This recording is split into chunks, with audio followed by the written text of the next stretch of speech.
I'm going to give you another example. So a patient comes to me. He's got severe coronary artery disease. He did a calcium score. And it was positive. He's 45 years old.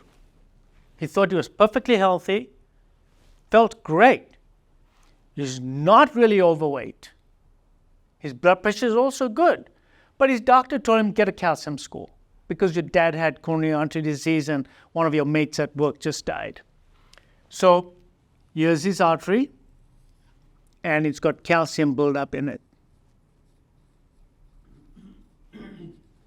So he comes to me, he says, what should I be doing now, doc? You're going to make me fast too because you're a fasting doctor? So it depends. Depends. Let me see what's going on with you. Let me see what's going on with you. So why does he have this calcium? So obviously I'll do my metabolic testing because I'm all about insulin. And his insulin comes back normal. It's fine. Insulin's great. A1C, normal.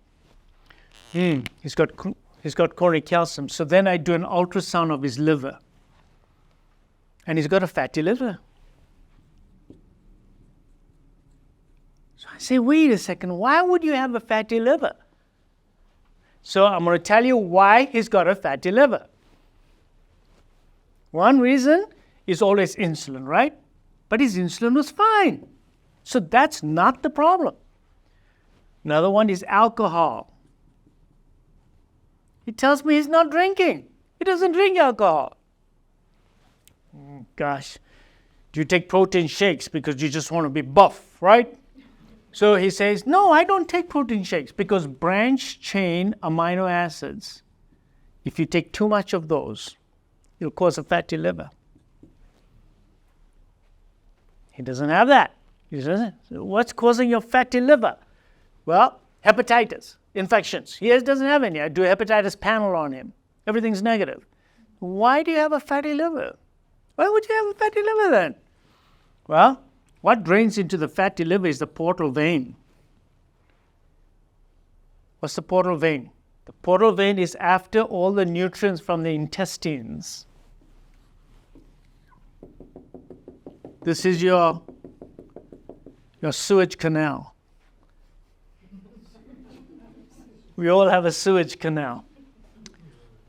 So sometimes, well, all the nutrients that come out from there, they come into the portal vein, and the next place for processing is the liver.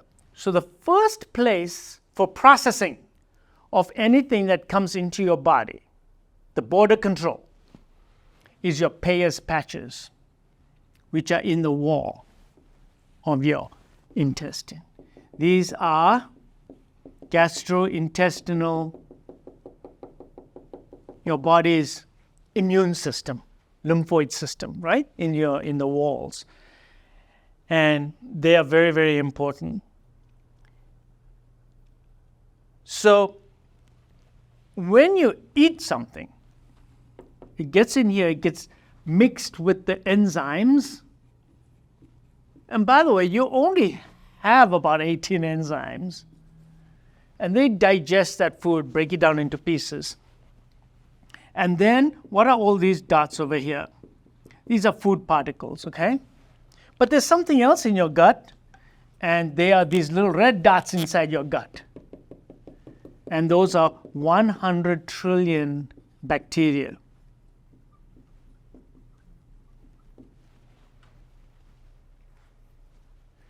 So now this food comes along over here, the bacteria is in here, and the lymphoid system processes everything, keeps everything in check here.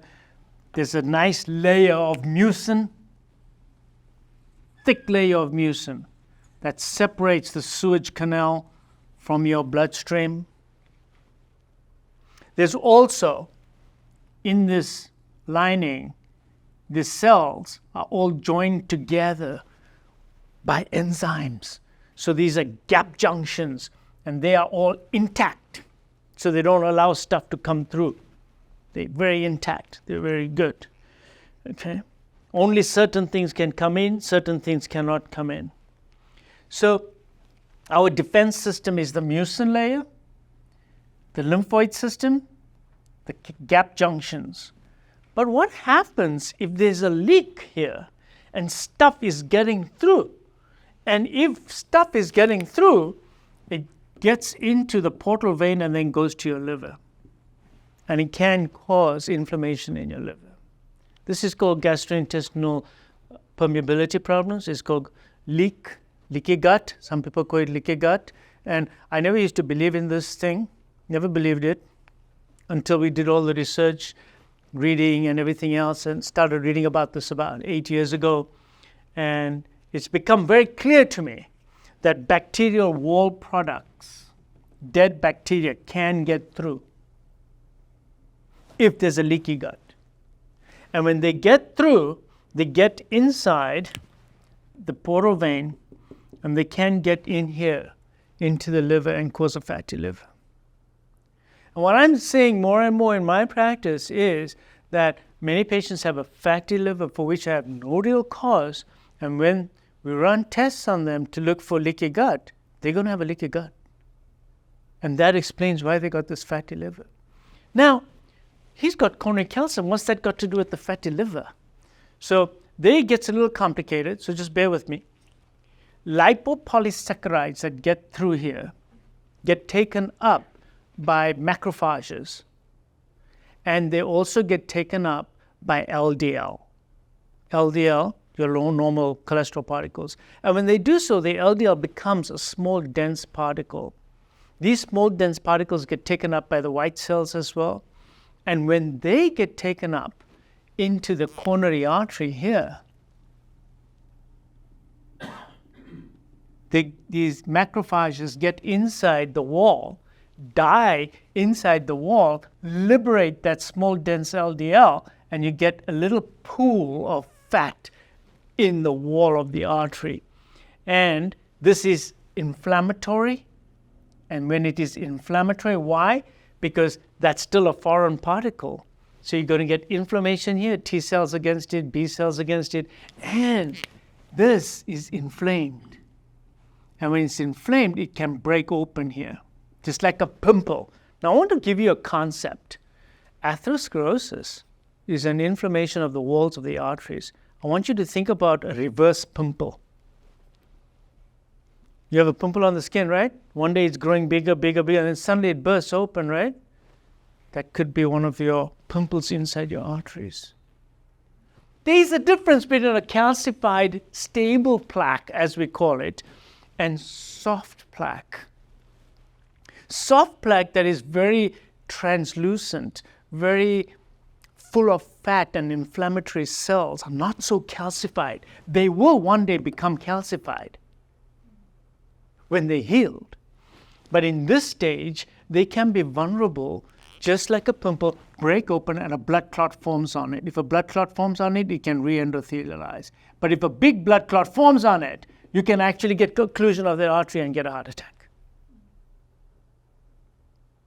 So in some patients who I don't find any obvious cause for the coronary calcification, because I ran all my tests and I don't come up with it. Why should this guy have so much coronary calcium?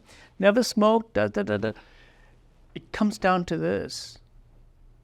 And if it comes down to this, which I call this metabolic endotoxemia, if he has metabolic endotoxemia, what else am I going to do but treat the metabolic endotoxemia? And how do you treat it?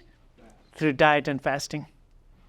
Okay? Because you're going to heal this through diet and fasting. You see how diet and fasting has so many impacts. I showed you the first case where it impacts on your hormones. Now I'm showing you where it impacts on your gut, and I'm going to tell you how it impacts on your gut. First thing I do with this guy is I'm going to do a test to see whether he has food sensitivities. So if he has wheat sensitivity, and I'm not talking about gluten sensitivity, I'm talking about wheat sensitivity. There are approximately 600 odd proteins in wheat, of which only 2 of them are gluten. The rest are wheat proteins. Wheat proteins, they cause a reaction in the body and they can cause a leaky gut. So that's one mechanism. There are other sensitivities, corn sensitivity, egg sensitivity, dairy sensitivity. There's so many sensitivities that we have actually identified that can cause a leaky gut. So I'll do a food sensitivity test. We avoid those for now. Next, I look at this stool. If they've got specific GI symptoms, I will order either a hydrogen methane breath test or I will order a stool test. What is a hydrogen methane breath test? It is a test to look for what is known as small intestinal bacterial overgrowth. If you have the wrong bacteria in here, you're going to get a very thin mucin layer, and when your mucin layer is gone, you have a hole in the wall. You want lots of nice thick mucin in here? You must have good bacteria in your gut as well. So if you have good bacteria, you'll have nice thick mucin layer as well.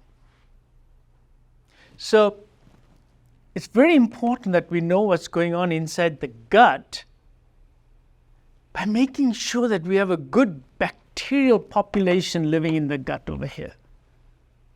So in the small bowel, what is small intestinal bacterial overgrowth? This is it. I'll turn around to this guy and I'll say, hey, after eating some carbs and sugars, do you get really bloated and gassy?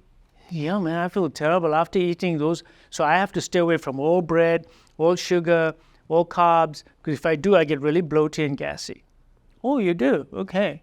So let's do a methane breath test, or rather a hydrogen breath test. So then he blows into this little tube after drinking some sugar water, and we measure his hydrogen output at 1 hour, 2 hours, and 3 hours. And if there's a greater than 20 parts per million increase in his hydrogen levels, where did that hydrogen come from? It's the bad bacteria in his gut. So the bad bacteria consume the carbs, produce the hydrogen. So those bad bacteria, where are they? They're in the small intestine. Are they supposed to be there? No. Where are supposed to be the bacteria, most of them? They're supposed to be in your colon. So what happens is when you don't give a good diet to the patient, when you're not feeding the bacteria with the right fiber, they move. They start eating you up. If you don't feed your bacteria with the right fibers, polysaccharides. What's fiber? It's polysaccharide. What is this? Mucin. It's a polysaccharide. You don't give me any fiber, I'm going to eat your mucin. If I eat your mucin, you're going to get what? Leaky gut. You see why fiber is so important? That's why I tell them, right, you're going to start eating fiber. Because you want these guys to be happy and eat the fiber that I'm going to give you, which is soluble fiber. I'm not talking about the thick stuff that gives you big bowel movements. I'm talking about soluble fiber. Soluble fibers, such as inulin, one that when you put it in water, it becomes clear. And the kind of fiber that you all know about, but you just don't know how to prepare it. For example, if you're going to make rice, I know you love rice. Well, why don't you cook it, cool it off, put it in the refrigerator, and eat it the next day? Because you'll have resistant starch. Because what you've done, you've changed that polysaccharide into a form that now you can't deal with it because it changed structurally by heating it, cooling it, and then eating it the next day. Heating it again, and you can't digest it now, but much of that soluble fiber in that rice or potatoes or sweet potato will make itself to the colon. And then who's going to eat it? The bacteria. And because the bacteria are eating it, it's not going to eat you. See, it all comes in together. The whole picture comes in together. It's beautiful, beautiful picture. So I want the good bacteria to be in here. So I'm going to turn around to that patient. I'm going to say that, look, what are you eating? What fiber are you eating? How often are you? Now, why is it important for fasting? How am I going to fix this guy? Through fasting? Because when you fast and you stop eating all those bad foods, the bacteria population changes. So the SIBO will change. Because remember, the hydrogen is produced by the bacteria that moved because you didn't have them in the right place. Once you treat the SIBO, and it is treatable. It's a treatable condition. You get rid of that small intestinal bacterial overgrowth. Now, the patient feels, I feel so much better. And it's simple things. I give them herbs, and I give them special types of, basically it's herbs and essential oils. and I'll also give them some probiotics to take, and I'll give them prebiotics, which is a good fiber afterwards. But there's a whole protocol that we have to treat small intestinal bacterial overgrowth. The fasting becomes part of this program, because when you fast for more than 8 to 10 hours, the bad boys die, because the bad boys all need sugar. The good boys, they survive. Their keystone species survive. So fasting is an integral part of the treatment of bacterial overgrowth as well. And you want to restore the population of bacteria in your gut to the right diversity. Fasting is an integral part of it. You must fast to restore Plus, when you don't eat and you stop putting things down there all the time, your gut gets a chance to heal. So if you have a leaky gut, the gap junctions will get better. The energy that you're giving to your intestines will also get better, so that because this is a very energy-consuming process to repair your gut, because your gut lining changes over in a matter of hours. It's metabolically, your intestinal lining is extremely active. So look, here again, fasting fixes part of the problem. That's why I tell my patients. So this guy, I'm going to be telling him to get this test done. If his hydrogen test is positive, we're going to treat it. You go to a cardiologist and you get medicines for your stomach and for your intestine. Yeah. You want to get a sample of your poop from a cardiologist's office? Yes. Cardiologist is going to order a poop sample on you. Now, I don't do it on every patient. Don't get me wrong, okay? But there are patients that I do poop samples on. For example, the guy will come and say to me, Doc, I get 4 to 5 loose bowel movements a day. Now, that's not normal. Is that normal? He's got something wrong with him, right? Now, for him, I might do a stool sample. Or he comes and says, Doc, I only go to the bathroom once every 5 days. And then sometimes I go 6 days and then, boom, I get a little bit of diarrhea. Well, that's overflow. Now, that kind of guy, I'll probably do a stool sample on as well. Now, the thing is that if you do a colonoscopy on this guy, what are you going to find in there? You're going to find nothing. But it's functionally what's going on. Because, remember, these bacteria in your gut not only do this mischief, but they also affect the enteric nervous system of your gut. What is the enteric nervous system? It's the second largest brain you got. The neurons, the number of neurons in your brain is the highest. Second highest is in your gut. So this is the nervous system in the wall of your gut. And hopefully, if it's working properly, it keeps the movement in one direction.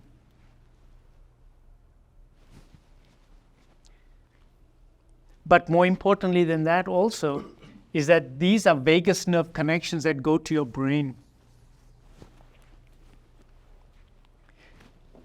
Chemicals in your gut and in your wall can actually go up the vagus nerve and go into your brain. It can also get into your bloodstream through your liver and then get into your brain this way. So when you think something or feel something, it may not be you. Just I want you to think about this. You see, we think it's all about us. I'm saying that if you have mental fog or if you have depression, who's depressed?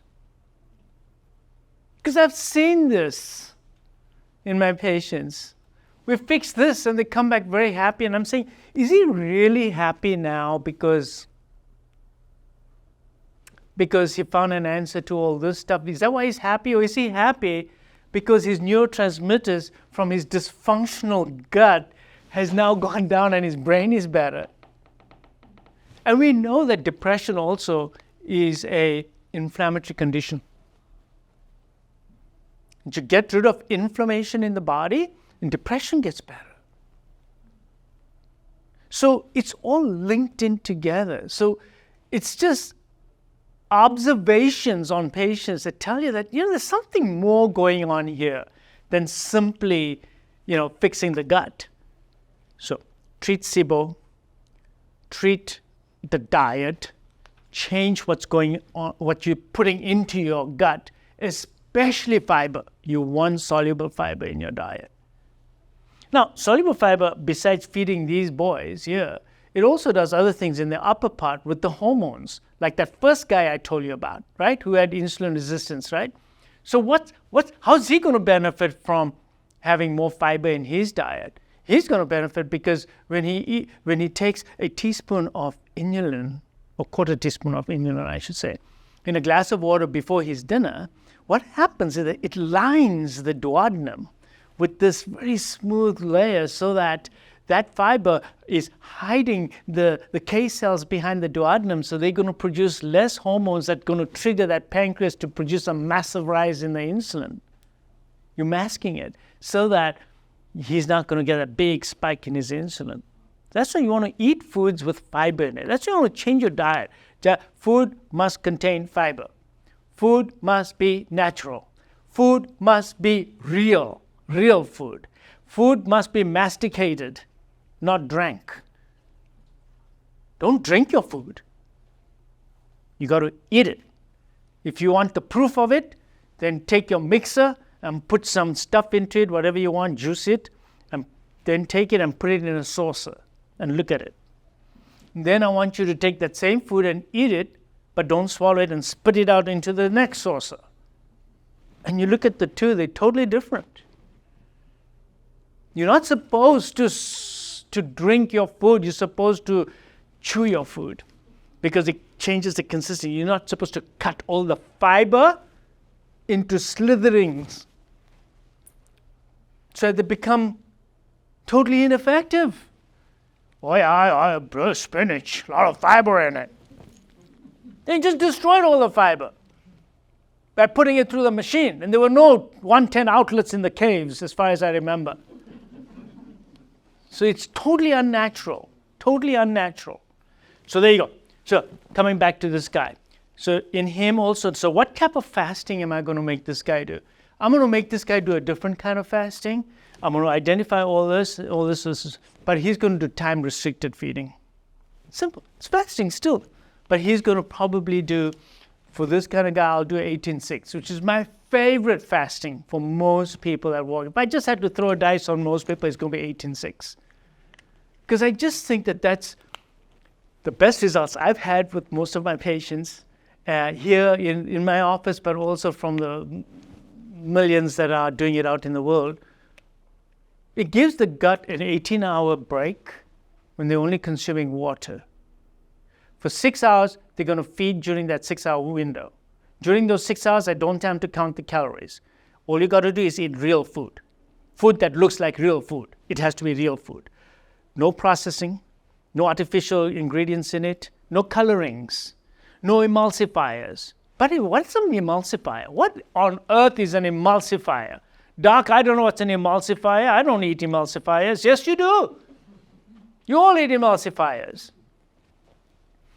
Emulsifier is like palm olive oil. No, palm olive dishwasher. Fancy swallowing some of that? So what it does, it gets down in here and it dissolves this. What does an emulsifier do? An emulsifier mixes oil and water. So that's why you don't want emulsifiers. Now, all processed foods have emulsifiers. Why do they have emulsifiers? Because when you, otherwise your cookie will just spread out. The emulsifier keeps everything together, the oil and the water together. Your bread has emulsifiers in it, and it shouldn't. Right? It has all sorts of ingredients. Bread should only have 3 ingredients. Instead, most bread today has at least 12 ingredients in it. Most of those names you can't even pronounce. When you say polysorbate, what is polysorbate? That's an emulsifier. Your ice cream, oh yeah, I just have a little bit of ice cream every day. That's an emulsifier in it. That's what's keeping everything together. Stop eating ice cream. So there's a lot of, whenever you read AT polysorbate or anything that looks similar to polysorbate, those are all emulsifiers. Don't eat those things. So coming back to where we were. So this guy is going to do 18-6. He's going to drink water. He is not going to put in here any estrogens or estrogen stimulators. Oh, I don't eat estrogens. Of course you eat estrogens. Because if you're eating these days a lot of fish, they're going to have estrogens in them. You're going to eat plastics. Anything that's in plastics are estrogen receptor stimulators. Yeah? And any colorings, any flavorings, they are all going to create an obesogenic microbiome because they're going to affect your microbiome, including all your sweeteners. So basically, I'm going to give him a diet that's going to be only whole food, 18-6. Get your gut in order. So that's this one I'm going to run on because I do have a lot more to cover here. So if you really liked and enjoyed this video, then check out this clip because I think you'll find it very helpful. And of course, if you want to see the full video, this is where you'd go. Now, also, don't forget to check out my website because there's lots of educational materials and resources there. You'll also find how to contact me or have a consultation with me. So please do check out my website. Thank you.